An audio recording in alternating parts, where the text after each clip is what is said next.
أشهد أن محمدا رسول الله.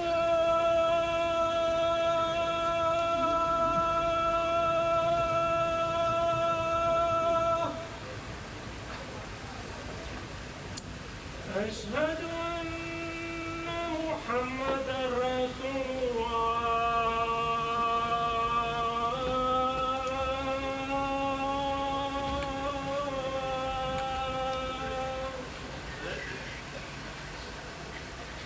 حي على الصلاة.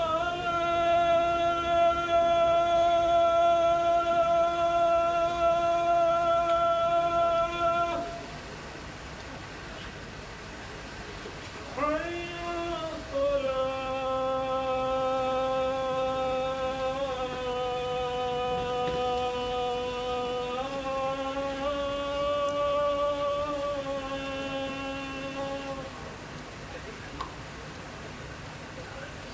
حي على الفلاح.